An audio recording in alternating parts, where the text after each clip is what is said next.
हाँ hello friend, मैं रामदीन। आज प्रेजेंट का पहला पाठ शुरू कर रहे हैं। इस वीडियो में लगभग एक ही प्रकार के सभी प्रश्नों को समाहित किया गया है। चलो देखते हैं। पहला सवाल, एक संख्या 30 है, 80 का कितना परसेंट है? यदि इस तरह का सवाल यदि आए तो हमेशा कितना परसेंट है, तो जो जिसके सापेक्ष होता है उसको कहाँ रखना होता है? नीचे रखना होता है, यानी कि हर में रखना होता है। ठीक। और हमें जिसका निकालना होता है उसको ऊपर रखना है, यानी कि अंश में रखना होता है। मल्टीप्लाई 100 का कर देना होता है, क्योंकि परसेंट में लाने के लिए हमें 100 का मल्टीप्लाई करना पड़ेगा। ठीक। और परसेंट को हटाने के लिए 100 का भाग करते हैं। ठीक। ये 2 से 2 जीरो कट गए, 5 का भाग इसमें दिया तो नहीं, 2 का भाग दिया तो 5 आया, 2 का भाग इसमें दिया तो ये आया 4, 2 का भाग इसमें दिया तो ये आया 15 और ये आया 2। इन दोनों का मल्टीप्लाई 15 का 75 में कितना करेंगे? नहीं, 15 का 5 में ये आएगा 75/2। इसको यदि पॉइंट में लाना है तो क्या ले सकते हैं? 37/1/2%। ये हमारा क्या हो गया? आंसर। इसका अगला सवाल देख लेते हैं। जैसे कोई टफ सवाल आ जाए इसी तरह का, दो संख्याओं तीसरी संख्या से क्रम से 20% और 25% अधिक है, तो बताइए कि पहली संख्या दूसरी संख्या का कितना परसेंटेज है? तो ठीक, तो पहली संख्या जो मान लेते हैं, पहली संख्या मान लेते हैं कितना? पहली संख्या दूसरी संख्या से, पहली संख्या दूसरी संख्या से इतना परसेंट।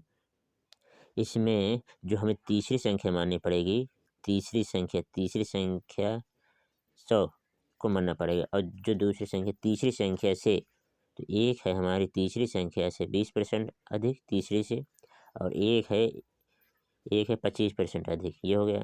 ठीक, तीसरी संख्या से। तो बताइए पहली संख्या दूसरी संख्या का, अब इन दोनों को निकालना है, तो दूसरी संख्या का लाना है ना, यानी किसके सापेक्ष? इसमें दूसरे वाले के सापेक्ष। दूसरे वाले को कहाँ रखेंगे? नीचे रखेंगे।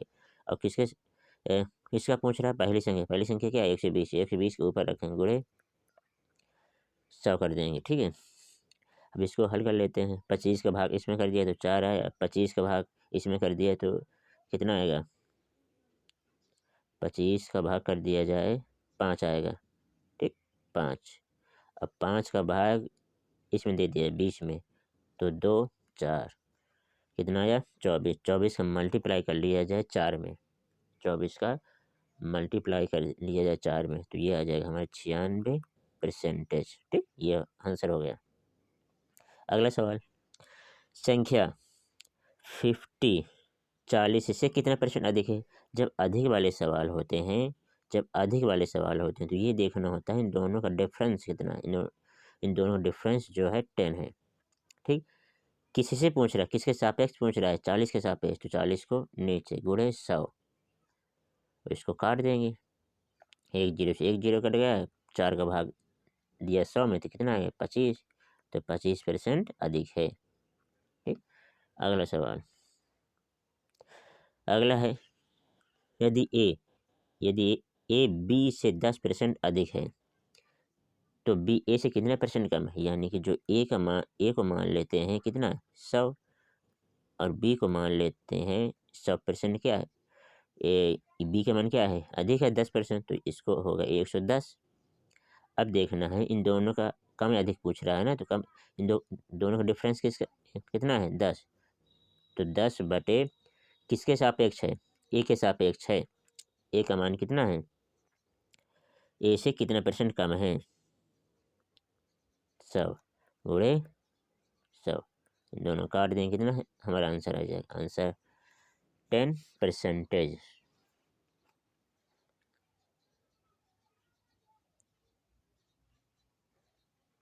हम सॉरी, यहाँ पास बी ए से कितना परसेंट, इसमें जो पूछ रहा है बी के सापेक्ष पूछ रहा है।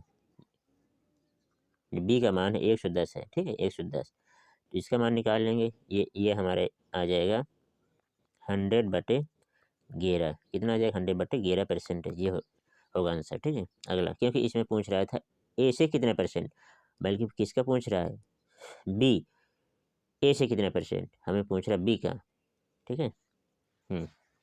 अगला सवाल है, दो संख्याओं एक तीसरी संख्या से 25%, 40% कम है, तो बताइए पहली संख्या दूसरी संख्या से कितने परसेंट अधिक है। ठीक है। इस तरह के जो सवाल होते हैं,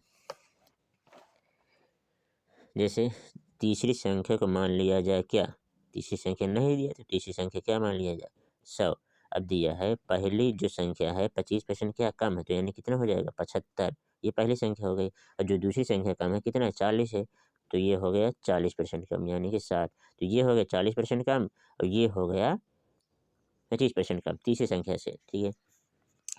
तो बताइए, तो पहली संख्या दूसरी संख्या से कितना अधिक है। इन दोनों डिफरेंस कितना है 15 है। तो 15 बटे किसके सापेक्ष पूछ रहा है, इसमें दूसरी संख्या के सापेक्ष पूछ रहा है, तो दूसरी संख्या कौन सी हमारी है 60, तो 60 गुणे 100। 15 का भाग 60 देंगे या 4 का भाग 100 में देंगे, यह आ जाएगा 25%। ठीक, ये हमारा आंसर। अगला सवाल है, सी की आय बी से 20% अधिक है और बी की आय ए से 25% अधिक है, तो सी की आय ए से कितने परसेंट अधिक है। तो ए को ए से कितने परसेंट अधिक है, तो ए को क्योंकि ए यहाँ पास ए को मान लिया जाए 100, जैसे ए को 100 के वैल्यू के बराबर मान लिया जाए, तो बी की वैल्यू कितनी हो जाएगी, बी की आय ए से 25% क्या है अधिक है, तो ये कितना हो जाएगा 125। अब सी की आय बी से 20% अधिक है, किसका 20%, 20% बी का 20%। तो अब इसका 20% यदि निकालते हैं, 125 का 20% निकालते हैं, तो 5 का भाग 20 का भाग इसमें देंगे, 5 आया, 5 का भाग 125 में देंगे, तो ये आएगा 25। तो 25 अधिक है, 25 अधिक है, तो कितना हो जाएगा 125, तो यही है 25 और अधिक हो गया, तो ये हो गया 125 नहीं 150 हो गया, कितना हो गया 150। ठीक। अब देखना है हमें सी जो है कितना, इन दोनों का डिफरेंस कितना है, इन दोनों का जो डिफरेंस है 25 है। 25 किसके सापेक्ष पूछ रहा है, इसमें जो पूछ रहा है ए से कितने परसेंट, हम सॉरी इसमें पूछ रहा है सी ए से कितने परसेंट,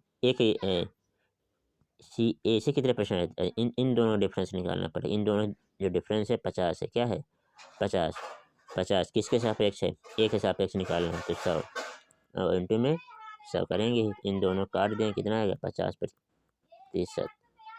ये हो गया हमारा आंसर। अगला सवाल है, यदि किसी कर्मचारी की मजदूरी में 20% की कटौती की जाती है और यदि उसकी मजदूरी को पुनः पहले की मजदूरी के बराबर लाना है, तो इसमें कितने परसेंट की वृद्धि करनी पड़ेगी, उसमें कितने परसेंट की वृद्धि करनी पड़ेगी। यदि मजदूरी जैसे मान लेते हैं, मजदूरी पहले 100 रुपये के बराबर थी, उसमें कितने परसेंट कटौती हो गई, जो कटौती हो गई 20% कटौती हो गई, कितना हो गया हमारा 80 हो गया।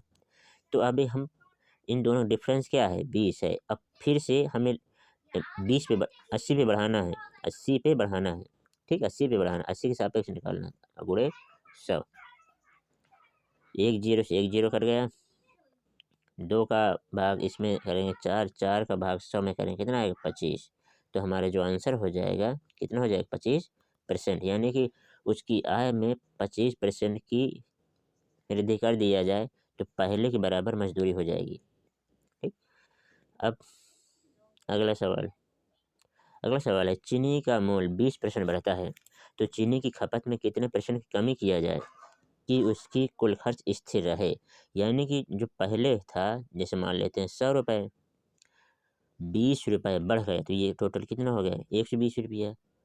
तो इन दोनों का जो डिफरेंस है कितना है 20 रुपया। 20 रुपये, अब हमें किस पर कमी करना है, हमें 120 पे कमी करना है, तो 120 गुणे 100, तो ये 120 का भाग इसमें करेंगे कितना आएगा 6, 6 का भाग इससे करेंगे तो 50/3 ये हमारा आंसर हो जाएगा। ठीक, यानी इतने परसेंट की कमी कर दिया जाए तो हमारा जो खर्च होगा स्थिर रहेगा, खर्च नहीं बढ़ेगा।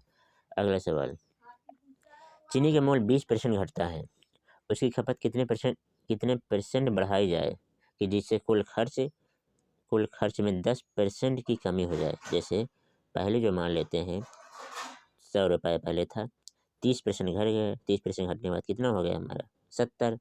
और हमें कितना घटाना था, हमें घटाना था केवल 10%, यानी कि 90 ही घटाना था। ठीक, तो हमें 30%, तो इन दोनों का जो डिफरेंस होगा कितना है, इन दोनों का डिफरेंस है 20 के बराबर। अब हमें किस पे बढ़ाना 20 रुपये, हमें बढ़ाना है 20 रुपये 70 पे। 70 20 रुपये बढ़ा दिया जाए तो 100 पर कितना, इन दोनों के जीरो कट गए, 200, ये आ गया 2 का मल्टीप्लाई इसमें कर दिया 2/7%, ये है हमारा आंसर। इसका अगला सवाल, चीनी का मोल 20% बढ़ता है जिससे परिवार 300 kg में, यानी 300 रुपये में 12 kg यानी 12 किलो कम चीनी खरीद पाता है। तो ज्ञात करें वास्तविक खपत, यानी पहले का मूल्य, पहले कितना लगता था चीनी, उसका मूल्य क्या था। अब वर्तमान खपत, यानी कि अभी की खपत और अभी का मूल्य। ठीक, हाँ, तो सबसे पहले देख लेते हैं कितने परसेंट बढ़ता है कोई भी चीज़। इसमें बढ़ता है 20%, 20% को ये तोड़ेंगे तो कितना आएगा 1/5। तो ये जो मान होता है ये मूल खपत होता है, मूल खपत यानी कि वास्तविक खपत, इसको मूल खपत भी बोलते हैं। मूल खपत यानी कि पहले का, सॉरी यहाँ पर 6 आएगा, 6 नहीं 5, जो पहले 100 था, 100 से कितना बढ़ गया 120 हो गया। इन दोनों का डिफरेंस क्या हुआ, इन दोनों का जो डिफरेंस हुआ, इन दोनों का डिफरेंस 20 हुआ। और जो हमें 20 किस पर 120 पर, इन दोनों का जो डिफरेंस होगा कितना आएगा 1/6, यही हमारा 1 यहाँ पर 6 हुआ। ठीक, जो 1/6 है ये क्या है, मूल खपत है हमारा। और ये जो है ये कमी हो या वृद्धि हो इससे पता चलता है। ऊपर जो भी मान आए उसको कमी या खपत को प्रदर्शित, कमी या वृद्धि को प्रदर्शित करता है। ठीक है, तो इस सवाल में हमारा जो मान है एक की वैल्यू कितने के बराबर, 12 के बराबर, एक की वैल्यू 12 के बराबर है। तो हमें 60 के वैल्यू निकालना है, यानी कि मूल खपत यानी कि वास्तविक संख्या जो निकालना है, वास्तविक तो 12 छक 12 72, यानी कि 72 kg पहले लगता था, पहले 72 kg। और जो हमारे पास रुपए हैं 300 रुपये हैं, 300 रुपये में 72 का भाग यदि दे दिया जाए तो मूल्य आ जाएगा। तो हमारा जो मूल्य आ जाएगा 4 सही 1/2 प्रति किलोग्राम। ठीक, यानी कि इस 72 का भाग 300 में दे दिया जाए तो हमारा 4 सही 1/2 प्रति kg रुपये। अब निकाल लेते हैं वर्तमान मूल्य। वर्तमान मूल्य जो है, वर्तमान मूल्य 12%, टोटल है 72, टोटल कितना 72, 12 kg कम खरीद रहा है अभी, तो 12 इसमें 12 घटा देंगे कितना आ जाएगा हमारे 60। इस 60 kg इसकी खपत है, यानी कि वर्तमान की खपत है हमारी। और यदि मूल्य निकालना है वर्तमान का तो इस 60 का भाग 300 में दे दिया जाए, क्योंकि हमें 300 रुपये टोटल हैं। और जो केजी है 1 kg का मान निकालना हो तो इस 60 का भाग इस 300 में कर देंगे, कितना आ जाएगा 5। यानी कि 1 किलो का जो मूल्य होगा, 1 किलो का जो मूल्य होगा 5 रुपये के बराबर हो जाएगा। ठीक है, अगला सवाल, एक हमने दूसरे प्रकार के सवालों को इसमें समाहित किया है। ठीक है, एक विद्यार्थी में 70%, एक विद्यालय में 70% लड़कियां हैं, तो लड़कों की संख्या इतनी है। तो स्कूल में कितने परसेंट विद्यार्थी हैं, यानी कि 70% विद्यार्थी है ना, 70% लड़कियाँ हैं, तो लड़के कितने बचे 30%।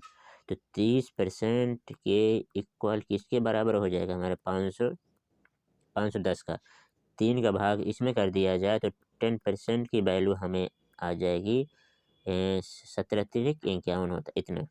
जो हमें निकालना है स्कूल में कितने विद्यार्थी हैं, यानी टोटल विद्यार्थी निकालना है, और टोटल विद्यार्थियों को हमेशा क्या माना जाता है 100% के बराबर। इसमें 10 दिया है, हमें इसको 100 बनाना है तो 10 का मल्टीप्लाई इधर करना पड़ेगा, तो 100% हो गया। अब इधर भी 10 का मल्टीप्लाई करना पड़ेगा, तो 1700 इधर ही माना जाए, ये हमारा आंसर। ठीक, अब अगला टाइप का सवाल देख लेते हैं। किसी छात्र ने किसी संख्या में 10 से गुणा करने के बजाय 10 से विभाजित कर दिया। कोई संख्या जैसे मान लेते हैं ये कोई संख्या है, इसमें 10 का गुणा करना था, उसी संख्या में उसी लड़के ने 1/10 से भाग कर दिया, यानी कि इसमें 10 का भाग कर दिया, बल्कि हमें जो करना था गुणा करना था। ठीक, तो कितना अंतर होगा ये निकालने के लिए इसमें एक ऐसी संख्या माना जाए, यदि इन दोनों में 10 का गुणा कर दिया जाए तो जो बटे वाली वैल्यू है ये मान कट जाएगा। तो यानी कि यहाँ पर 10 का गुणा कर दिया, 10 का गुणा कर दिया जाए तो यहाँ पास भी 10 का गुणा कर दिया, यानी कि वो संख्या क्या मान लिया जाए 10 मान लिया जाए। कोई ऐसी संख्या मान लेना है जो इससे कट जाए बस। हम इसके स्थान में 10 के स्थान में 20 मान सकते हैं, 30 मान सकते हैं, क्योंकि 30 भी 10 का भाग चला जाता है, इसलिए सब सिंपल मान लेते हैं 10। 10 का इन दोनों का मल्टीप्लाई जो होगा 100 होगा, और इन दोनों का मल्टीप्लाई कितना होगा 1, कितना होगा 1। अब कितने परसेंट की त्रुटि है, ये कितना परसेंट कम हुआ, ये कम हुआ 99%। किस पर कम हुआ 100 पर, 100 पर कम हुआ। तो इसका परसेंटेज वैल्यू निकाले, ये दोनों कट गए, कितना आ गया हमारा 99%, यानी कि 99% भाग इससे कम हो गया। ठीक, अगला सवाल इसी तरह का दूसरा सवाल देख लेते हैं। एक व्यक्ति किसी संख्या में 3/5 के स्थान पर 7/4 से गुणा कर देता है, तो परिणाम में कितने परसेंट का परिवर्तन हो जाएगा। तो यानी कि एक व्यक्ति है, जैसे 3/5 में गुणा करना था, एक व्यक्ति किसी संख्या में 3, और जो दूसरी संख्या है यदि उसी संख्या में हमें गुणा किया जाए 7/4 से, ठीक है। अब कितना परिवर्तन हो जाए, तो फिर से यहाँ पर एक ऐसी संख्या मान लेना है, तो ये 4 5 ये 4 दोनों कट जाए, यानी इन दोनों एलसीएम कर ये। यदि यहाँ पास वो संख्या 20 मान लिया जाए, यहाँ पास संख्या 20 मान लिया जाए, तो 5 का भाग 20 में चला जाएगा, और 4 का भाग भी 20 में चला जाएगा, यानी कि इसको सिंपल बना लेते हैं। ठीक, तो 5 का भाग 20 में करेंगे 4 आएगा, और 4 का मल्टीप्लाई 3 में करेंगे, 3 चौक 12 हो गया। 5 का भाग 20 में करेंगे 5 आए, 7 पाना 35 हो गए। यानी कि पहले जो आता 12 आता 3 अब जो आया है 35 आया है, तो कितना ज़्यादा हुआ, ये ज़्यादा हुआ 23। कितना ज़्यादा हुआ 23 के, और 23 किस पर ज़्यादा हुआ 12 पर, तो 100 पर कितना। ठीक, तो 4 का भाग इसमें कर देंगे, ये आ जाएगा 25, ये आ जाएगा 3। तो इन 25 और 23 का मल्टीप्लाई जब करेंगे आंसर निकाल लेंगे, तो ये आ गया 191 2 से 3%, यानी कि 191 में सही 2/3%, इतना आंसर हो जाएगा।